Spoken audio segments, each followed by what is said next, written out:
இந்த வீடியோவை உங்களுக்கு வழங்குவோர் மாலை முரசு செய்திகள் தொலைக்காட்சியின் படிப்போம் ஜெயிப்போம் உயர்கல்வியை தேர்ந்தெடுப்பதில் உள்ள சந்தேகங்களை தீர்க்கும் நிகழ்ச்சி தினமும் மாலை 5 மணிக்கு. வணக்கம். மாலை முரசு செய்திகளை விரிவாக பார்ப்பதற்கு முன் தலைப்புச் செய்திகளை பார்க்கலாம். கிளாம்பாக்கம் பேருந்து நிலையம் பகுதியில் நள்ளிரவில் சாலை மறியலில் ஈடுபட்ட ஆயிரக்கணக்கான பயணிகள். பல மணி நேரமாக தென் மாவட்டங்கள் உள்ளிட்ட பல்வேறு பகுதிகளுக்கு பேருந்துகள் இயக்கப்படாததால் ஆத்திரம்.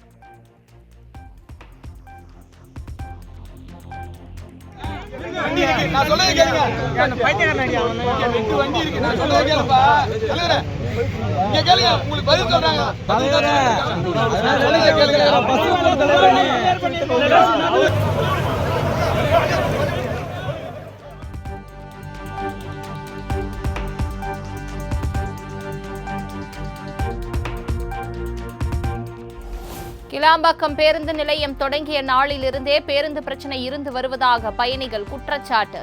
பல மணி நேரமாக காத்திருப்பதாகவும் அதிகாரிகள் முறையாக பதில் அளிக்கவில்லை எனவும் ஆதங்கம். என் வீட்டுல இருந்து 12 மணிக்கு நான் பஸ் ஏறினா கூட அங்க கரெக்டா கோயம்பேட்டுக்கு போயிட்டு நம்ம பஸ் ஏறினா கூட நான் 3-4 மணிக்கு வீட்டுக்கே போயிடுவேன். நான் இது 2-3 டைம் வந்துட்டேன். இங்க வந்து இந்த மாதிரி தான் அனுபவிச்சுட்டு இருக்கேன். எனக்கு சீரியஸா சொல்றேன், இதெல்லாம் செட் ஆகல, இதெல்லாம் நல்லதே இல்ல. அவர் ஜாலியா இருக்காரு, வீட்டுல படுத்துன்னு ஜாலியா இருப்பாரு. நாங்க தான் வந்து இங்க கஷ்டப்பட்டுட்டு இருக்கோம். ஆனா நல்லது செய்யறேன்னு சொல்லிட்டு மக்களுக்கு அவர் நல்லது செய்யல. கேட்டா நாங்க 1000 ரூபாய் போடுறோம், இங்கதான் இருப்பீங்க, மக்களுக்கு 1000 ரூபாய் செய்யறோம், இது செய்யறோம், அது செய்யறோம் தான் சொல்றாங்க. ஆனா எத்தனை நல்லது எங்களுக்கு இது வரைக்கும் வந்து சேர்ந்தது கிடையாது.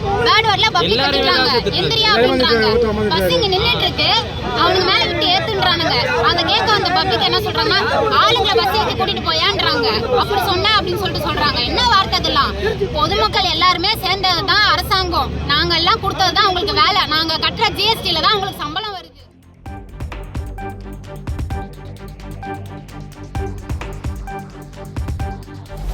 மகளிருக்கு இலவச பேருந்துகள் விடும் திமுக அரசு வெளி மாவட்டங்களுக்கு முறையாக பேருந்துகள் இயக்காதது ஏன் என பயணிகள் சரமாரி கேள்வி. வரும் நாட்களில் முறையாக பேருந்துகள் இயக்க அரசு நடவடிக்கை எடுக்க வேண்டும் எனவும் கோரிக்கை. எவ்வளவு பேர் பாவம், இந்த மாதிரி பாவத்தெல்லாம் எடுத்து கொட்டிக்க கூடாது. அவ்வளவுதான் சொல்றேன். நாங்களும் காசு கொடுத்தா போறோம், சும்மாவா போறோம்? 1000 ரூபாய் 2000 கொடுக்கறதுக்கும் எங்களுக்கு வசதி கிடையாது. சும்மா சிட்டி இதுல லோக்கல் எல்லாம் பிரியா விட்டுருக்கிறாரு ஸ்டாலின் ஐயா. ஏன் இந்த மாதிரி அநியாயம் பண்றீங்க எங்களை?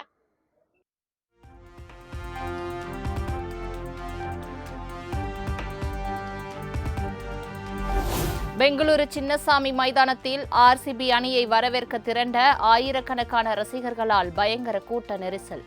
குழந்தை, பெண் உட்பட 11 பேர் உயிரிழந்த பரிதாபம்.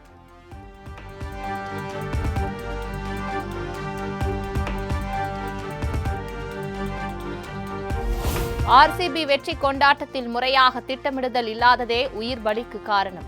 கர்நாடக மாநில அரசு மீது அம்மாநில பாஜக பகிரங்க குற்றச்சாட்டு.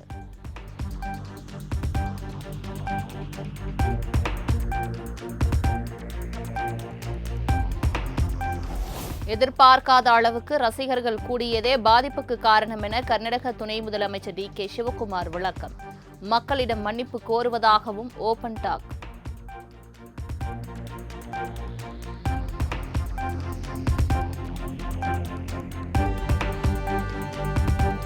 கூட்ட நெரிசலில் 11 பேர் பலியானது குறித்து நீதி விசாரணைக்கு முதலமைச்சர் சித்தராமையா உத்தரவு. எதிர்பார்த்ததை விட லட்சக்கணக்கானோர் கூடியதே உயிர் பலிக்கு காரணம் எனவும் விளக்கம்.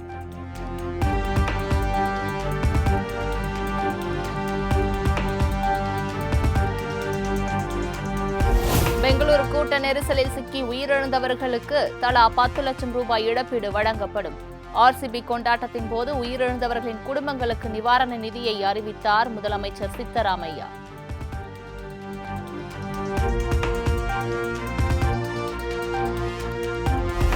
பெங்களூரு கூட்ட நெரிசலில் அன்புக்குரியவர்களை இழந்து தவிக்கும் அவரது குடும்பத்தினருக்கு பிரதமர் மோடி ஆழ்ந்த இரங்கல். காயமடைந்தவர்கள் விரைவில் குணமடைய பிரார்த்தனை செய்வதாகவும் பதிவு.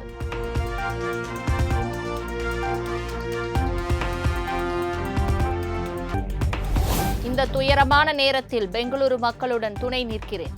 எந்த ஒரு கொண்டாட்டமும் உயிரை விட முக்கியமில்லை என்றும் மக்களவை எதிர்க்கட்சித் தலைவர் ராகுல் காந்தி பதிவு.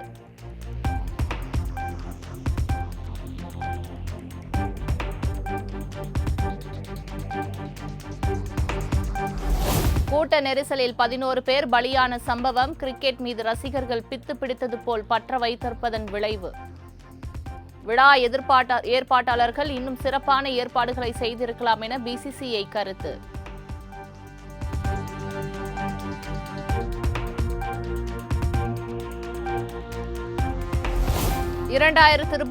மார்ச் 1 சாதிவாரி கணக்கெடுப்புடன் கூடிய மக்கள் தொகை கணக்கெடுப்பு தொடங்கும் என மத்திய அரசு வட்டாரம் தகவல். மலைப்பகுதிகளில் 2026 அக்டோபர் 1 முதல் மக்கள் தொகை கணக்கெடுப்பு நடைபெறும் என எதிர்பார்ப்பு.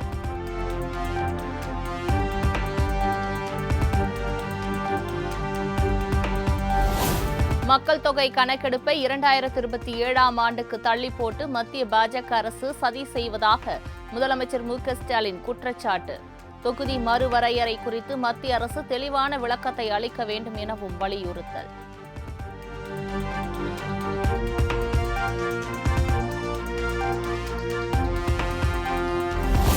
மத்திய உள்துறை அமைச்சர் அமித் ஷா வரும் 8 மதுரை வருகை. தேர்தல் கூட்டணி வியூகம் மற்றும் நிர்வாகிகளுடன் முக்கிய ஆலோசனை மேற்கொள்ள உள்ளதாகவும் நயினார் நாகேந்திரன் தகவல்.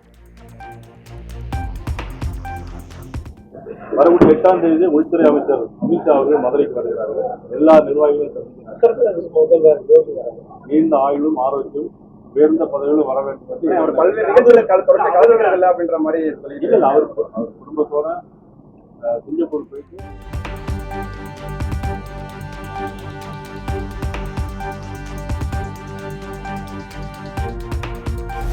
திமுக முன்னாள் அமைச்சர் பொன்முடிக்கு எதிரான செம்மன் குவாரி வழக்கு. 20 பக்கங்கள் கொண்ட கூடுதல் குற்றப்பத்திரிகையை விழுப்புரம் நீதிமன்றத்தில் தாக்கல் செய்தது மாவட்ட பொருளாதார குற்றப்பிரிவு போலீஸ்.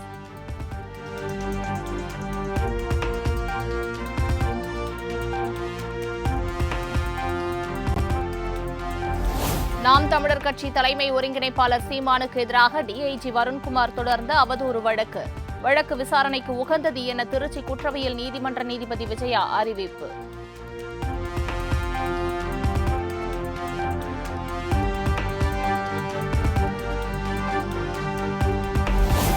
ஆடல் பாடல் நிகழ்ச்சிகளுக்கு நிபந்தனையுடன் அனுமதி வழங்கி உயர்நீதிமன்ற மதுரை கிளை உத்தரவு. மனுதாரர் ஊராட்சி செயலாளரிடம் 25,000 செலுத்த உத்தரவிட்ட நீதிபதி அந்த நிதியை நீர்நிலைகளை தூர்வார பயன்படுத்த அறிவுறுத்தல்.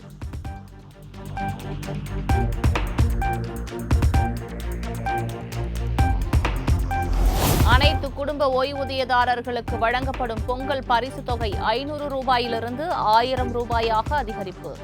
சி, டி மற்றும் அனைத்து தனி ஓய்வூதியதாரர்களுக்கான பரிசு தொகை உயர்வு குறித்த அரசாணையை வெளியிட்டது தமிழக அரசு.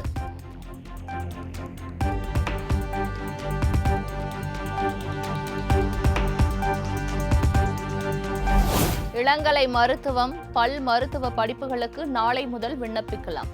மக்கள் நல்வாழ்வுத்துறை அமைச்சர் மா. சுப்பிரமணியன் அறிவிப்பு.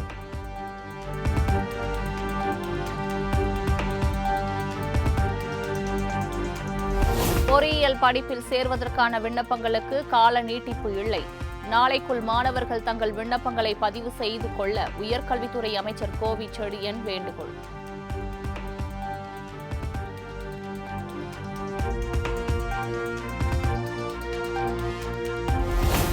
சார் பதிவாளர் அலுவலகங்களில் இன்றும் நாளையும் பத்திரப்பதிவுக்கு கூடுதல் டோக்கன்கள் ஒதுக்கீடு.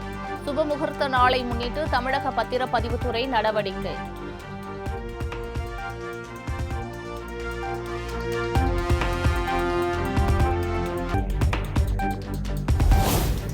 கொடைக்கானல் குணா குகை பகுதியில் வெளிநாட்டு சுற்றுலா பயணிகள் வனத்துறையினரிடையே கைகலப்பு.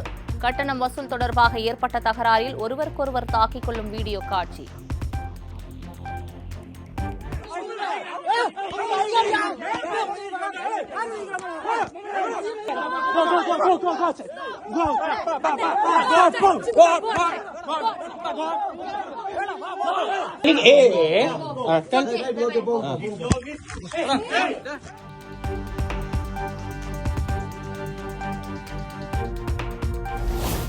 செம்மண் கடத்தலை அதிகாரிகளுக்கு காட்டி கொடுத்ததாக கூறி டிப்பர் லாரி ஓட்டுநரை வசைபாடிய திமுக பிரமுகர்.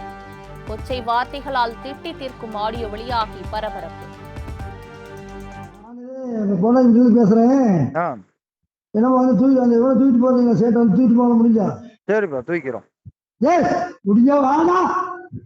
இங்க வர நீங்கள வரதப்புறம் அவள் தைரியமா இங்க வரதப்புறம் ஜனம் தர இங்க வர ஜனம் தூரம் வருது. வரேன் 4 வண்டியோ உள்ள கொண்டு போய் போட்டு அப்புறம் வருவேன். எப்ப வா அவ்வளவு தைரியசாலி காலைல பேச்சு இப்ப வா பாப்ப வரண்டா வா வந்துடுறாரு. நானு போன பேசுறேன்.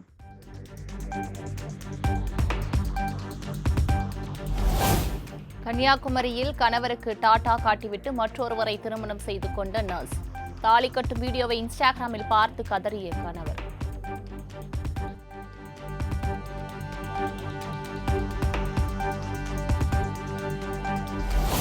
கரூர் அருகே லாரி பட்டறையில் நள்ளிரவில் பயங்கர தீ விபத்து. கல்லூரி பேருந்து, லாரிகள் உட்பட பல லட்சம் ரூபாய் மதிப்பிலான பொருட்கள் தீக்கிரை.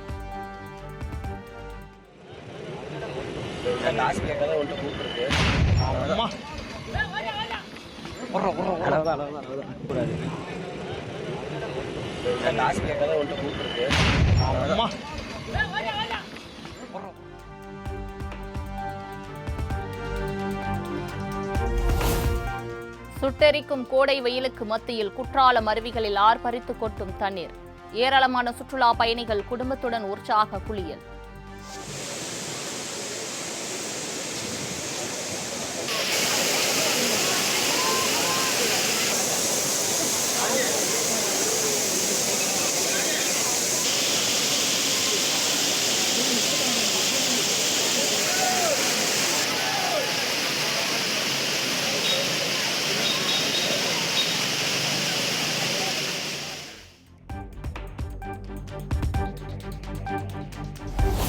பராமரிப்பு காரணமாக சென்னை கவரைப்பேட்டை கும்மிடிப்பூண்டி இடையே இன்றும் 7ஆம் தேதியும் 17 புறநகர் ரயில்கள் ரத்து. பயணிகள் வசதிக்காக சென்னை சென்ட்ரல், பொன்னேரி, மீஞ்சூர் இடையே 6 சிறப்பு ரயில்கள் இயக்கம்.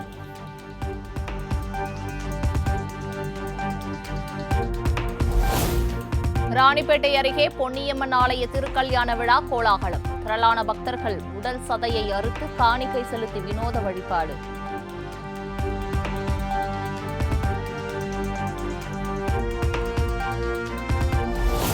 புதுச்சேரி மாநிலம் காரைக்காலில் இன்றும் நாளையும் பள்ளி கல்லூரிகளுக்கு உள்ளூர் விடுமுறை. கைலாசநாதர் மற்றும் தர்பணேஸ்வரர் கோவில் திருவிழாவை முன்னிட்டு மாவட்ட நிர்வாகம் அறிவிப்பு.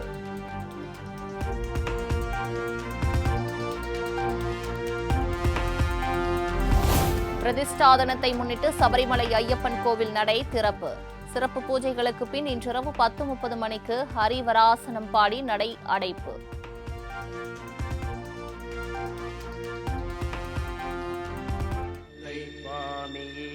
ஐயப்போ சுவாமி சரணம் ஐயப்ப சரணம்.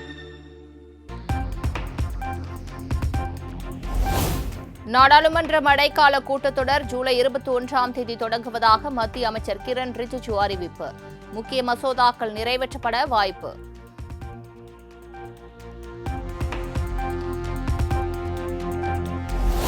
ஜம்மு காஷ்மீரில் உலகின் மிக உயரமான ரயில் பாலமான செனாப் பாலம் அமைப்பு. பாலத்தை நாளை திறந்து வைக்கிறார் பிரதமர் நரேந்திர மோடி.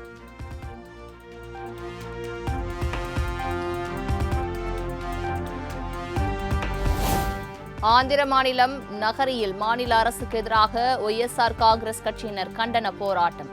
முன்னாள் அமைச்சர் ரோஜா காதில் பூக்கள் அணிந்து பங்கேற்பு.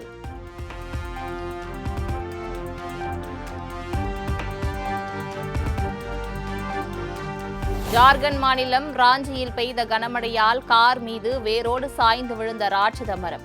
காரில் யாரும் இல்லாததால் பெரும் உயிர் சேதம் தவிர்ப்பு.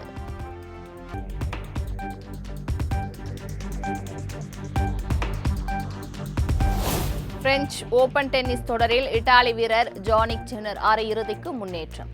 கஜகஸ்தானின் அலெக்சாண்டர் பப்ளிக்கை வீழ்த்தி அபாரம்.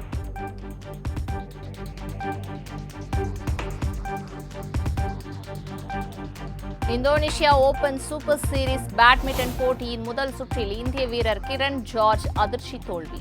சிங்கப்பூர் வீரர் லோ கின் யூ வெற்றி பெற்று 2வது சுற்றுக்கு முன்னேற்றம்.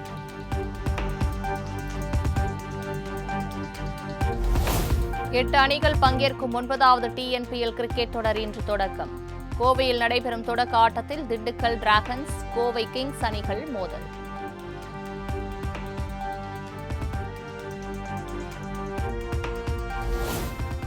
சிறுவயது தோழியான வன்ஷிகாவை கரம் பிடிக்கிறார் இந்திய கிரிக்கெட் வீரர் குல்தீப் யாதவ். லக்னோவில் உள்ள ஹோட்டலில் இருவருக்கும் உறவினர்கள் மத்தியில் நிச்சயதார்த்தம்.